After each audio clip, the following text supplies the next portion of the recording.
আমার এই নিউজ চ্যানেলে আপনাদের প্রত্যেককে জানাই স্বাগত। আজই ইলেকশন অবজারভার থেকে নতুন মুখ্যমন্ত্রী শুভেন্দু অধিকারীর পার্সোনাল অ্যাডভাইজার হিসেবে নিযুক্ত হলেন আমাদের সেই অতি পরিচিত মানুষটি, যার নাম সুব্রত গুপ্ত। তাকে যখন জিজ্ঞাসা করা হয় এই দায়িত্ব পেয়ে আপনি কি বলবেন, তখন তিনি বললেন, এটা একটা বিরাট বড় দায়িত্ব যেটা রাজ্য সরকার এবং মুখ্যমন্ত্রী আমাকে দিয়েছেন। আমি সবারই সহযোগিতা চাইব, বাংলার মানুষের আশীর্বাদ চাইব, যাতে আমি এই কাজটা সুষ্ঠুভাবে করতে পারি এবং রাজ্য সরকারকে সাহায্য করতে পারি।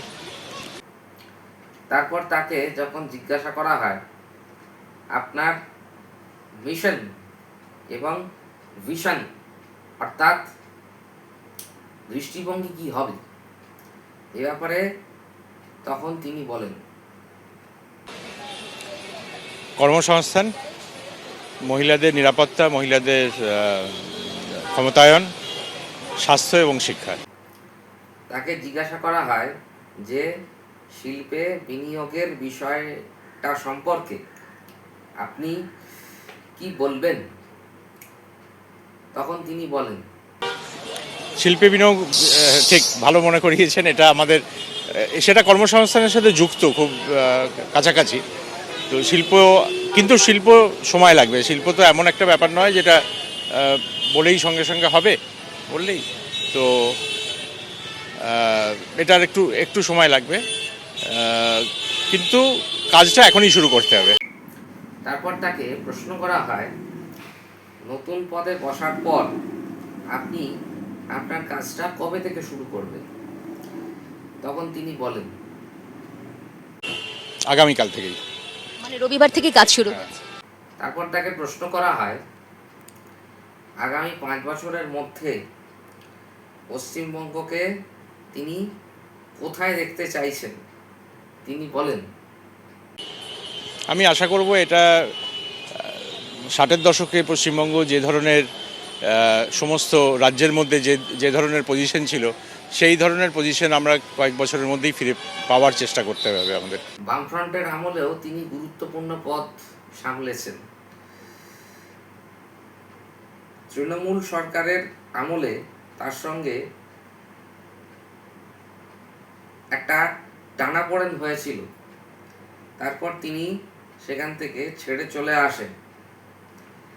এই প্রসঙ্গে আমরা জানি সেটা হচ্ছে যে আগে যখন তৃণমূল সরকার ছিল তখন কিন্তু তারই মুখ্য সচিব হওয়ার কথা, মানে মুখ্য সচিব হওয়ার জন্য তিনি ছিলেন তখন যোগ্য ব্যক্তি, কিন্তু মমতা ব্যানার্জি তার প্রতি সন্তুষ্ট না থাকায় তাকে সেই পোস্টটা দেওয়া হয়নি।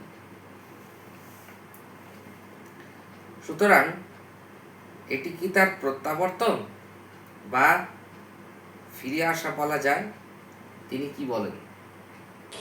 আমি কখনোই ছেড়ে চলে যাইনি। আমি বিভিন্ন কাজ করেছি, যে যখন যে সরকার যে কাজ আমাকে দিয়েছে সেই কাজই আমি করেছি। তাকে প্রশ্ন করা হয় এই যে অ্যাডভাইজারের কাজটা, সেটা কি খুব সহজ কাজ না বেশ কঠিন? সহজ না কঠিন এ তো ভবিষ্যৎ বলবে, কিন্তু কাজটা গুরুত্বপূর্ণ এবং এটা একটা বিরাট দায়িত্ব। এই দায়িত্ব আমাকে দেওয়ার জন্য আমি যেমন রাজ্য সরকার এবং মাননীয় মুখ্যমন্ত্রীকে ধন্যবাদ জানাবো, সেই সাথে আমার কিছু কিছু ডাউটও আছে যে কতখানি আমি সত্যি করে সাহায্য করতে পারবো, কারণ সমস্যা তো বিশাল। এই সমস্যার সমাধান তো একজন একার পক্ষে সম্ভব নয়, সেজন্য সবারই কোঅপারেশন দরকার, সবারই সহযোগিতা দরকার। আগের সরকারের তো প্রচুর দেনা রয়েছে, সেগুলো কিভাবে কি ব্যবস্থা হবে তাকে প্রশ্ন করা হয়। তিনি বলেন, বিশাল দেনা, 8 লক্ষ কোটি টাকার কাছাকাছি দেনা রয়েছে। আমাদের ডিএ মামলায় কর্মচারীদের মাইনে দেওয়ার বিষয়টা রয়েছে। মহিলাদের যে অন্নপূর্ণা যে প্রকল্প, তার মধ্যে সাহায্য দেওয়ার আছে। বিভিন্ন রকম প্রকল্প আছে গভর্নমেন্টের, এগুলো কিভাবে করা যাবে সেটা নিয়েই চিন্তাভাবনা করতে হবে আগামী দিনে। আমি আশা করব যে রাজ্য সরকারের গাইডেন্সে আমরা এই কাজটা করতে পারবো। সমস্যা শেষ না থাকলেও তিনি স্টেডিলি তার সমাধানের পথে এগোতে চাইছেন। তাই আমরা আশা রাখব যে তিনি দায়িত্বের সঙ্গে কাজ করবেন এবং যথেষ্ট ভালো এবং দক্ষতার সঙ্গে কাজ করতে সক্ষম হবেন। যাই হোক, প্রতিবেদনটি এইটুকুই। ফিরে আসছি পরবর্তী প্রতিবেদনে। সবাই খুব ভালো থাকবেন, সুস্থ থাকবেন এবং আমার চ্যানেলটিকে অতি অবশ্যই সাবস্ক্রাইব করবেন এবং পাশে থাকা বেল নোটিফিকেশানটিকে অল সিলেক্ট করে রাখবেন সবার প্রথম নোটিফিকেশান পাওয়ার জন্য। ধন্যবাদ।